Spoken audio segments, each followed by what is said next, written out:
Today we will discuss meiosis 1 and metaphase 1, anaphase 1, telophase 1 and cytokinesis. We already had discussed prophase 1, now comes metaphase 1. In metaphase 1, the pairs of homologous chromosome align along equatorial plate forming the metaphase plate.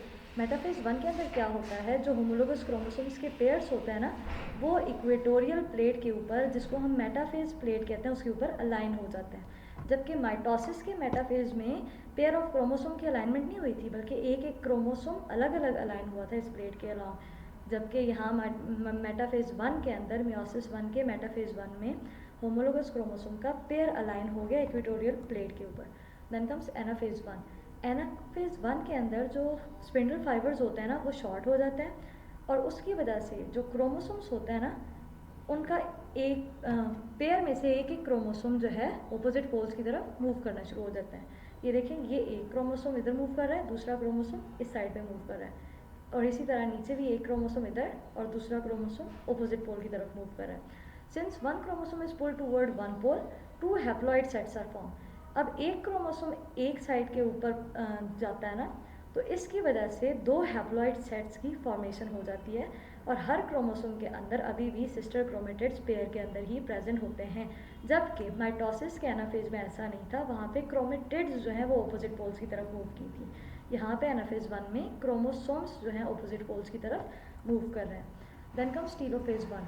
Telophase 1 में spindle network जो होता है वो disappear हो जाता है। ये prophase 1 का ना एक तरह से रिवर्सल होता है, स्पिंडल नेटवर्क डिसअपियर हो जाता है, और जो न्यूक्लियर एनवेलप है ना, वो दोबारा से बनना शुरू हो जाता है। यहाँ पे आप देख रहे हैं डॉटेड लाइंस में दोबारा से न्यूक्लियर एनवेलप की फॉर्मेशन स्टार्ट हो गई है, और क्रोमोसोम्स जो है ना, दोबारा उनकी अनकोइलिंग होती है और वो क्रोमेटिन मटीरियल में कन्वर्ट हो जाते हैं।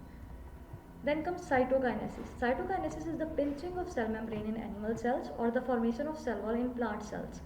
Cytokinesis क्या है? Division of cytoplasm. ठीक है, एक सेल दो सेल्स में डिवाइड हो जाता है। एनिमल सेल्स के अंदर क्या होता है, वही क्लीवेज फरो आती है, ठीक है, पिंचिंग होती है, और एक सेल से दो सेल बन जाते हैं। जबकि प्लांट सेल के अंदर एक प्लेट बनती है, फ्रेगमोप्लास्ट डिस्क बनती है, ठीक है, और उसकी वजह से सेल वॉल की फॉर्मेशन होती है और एक सेल दो में डिवाइड हो जाता है। इट अकर्स, साइटोकाइनेसिस होती है, and the creation of 2 haploid daughter cells is completed, और 2 हैप्लॉइड डॉटर सेल्स बन जाते हैं। स्टार्ट में क्या था, 4 क्रोमोसोम्स थे, ठीक है, पेयर ऑफ क्रोमोसोम एक में, जबकि एंड जब हुआ तो half the number of chromosome रह गए। डिप्लॉइड था पहले, अब हैप्लॉइड बन गया, ठीक है।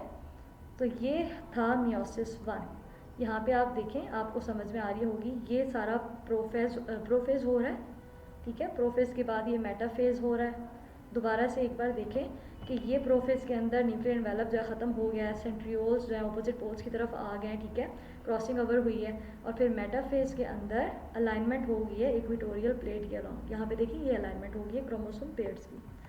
फिर यहाँ देखेंगे एनाफेज हुआ है, और जो क्रोमोसोम्स थे वो ऑपोजिट पोल्स की तरफ मूव करना शुरू हो गए, ठीक है।